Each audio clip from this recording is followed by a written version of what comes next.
and there's two avenues. The actual murder or attempted murder might be a better charge to go through state government because there might be additional years to add on as opposed to the federal government. So that's probably one of the reasons. The other thing is there could be potentially a conflict of interest.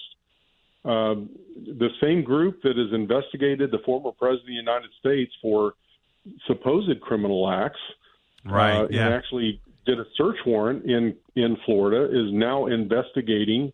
The Secret Service did the protectee, but if something happens, the FBI comes in and investigate. Potentially, that's a conflict of interest. So I think you have to also pay attention to that to make sure there's checks and balances in our system to make sure things are done correctly and done fairly. Okay, that's good. Now, let me ask you this, just about 2.5 minutes left, and I want to ask another question after this as well. Either these guys are seriously, it seems to me, obviously not the people that are directly around the former president, but the leadership, incompetent, or is there something more nefarious going on? Yes and yes. I don't think you could exclude either one, quite frankly. And I hate to say that, but we're still dealing. We don't know anything about the first assassination attempt, Carl.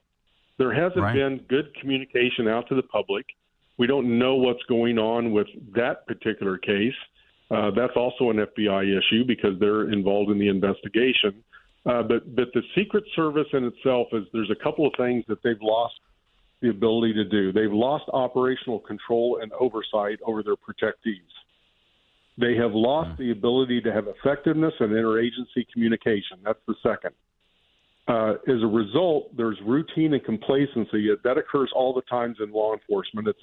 It occurs often in times where you're not doing anything, and then all of a sudden it becomes a routine, and then all of a sudden something happens. You got to respond to it. They've become encased in routine and complacency, and then they failed to get someone with a high threat level to actually get the needs that they have on on detainees. They're failing in field intelligence to ensure that they have update information on where people are at and what they're doing. And I dare say one of the other problems is this could be other issues associated with hiring the wrong people and especially DEI initiatives. And that's last but not least. You are what you eat. You're a reflection of the people that you hire. And if you're hiring people not based on meritocracy, this is what you get in America. Law enforcement cannot be DEI hires. They have to be based on meritocracy, and they have to be based on individual talents of officers coming to work for you. All right, that's a strong case to make. We got 30 seconds, so this has to be quick here, Doc. But, I mean, people are calling, basically, Democrats are basically blaming Trump. Your response to that, real quickly. I have no words. I mean, I can't believe that even under situations like this, it still becomes highly politicalized. It's an absolute shame. This is a problem that has to be taken into account, and if we don't get it right, it could affect other protectees down the road. All right, we'll have to leave it there. Follow him on X at Dr. Curry Myers. All right, guys, don't forget, subscribe to the podcast wherever you go to get your podcast, Apple, Google, Spotify, YouTube, and Rumble, and subscribe to The Carl Jackson Show. Until next time, don't grow weary doing good. God bless you.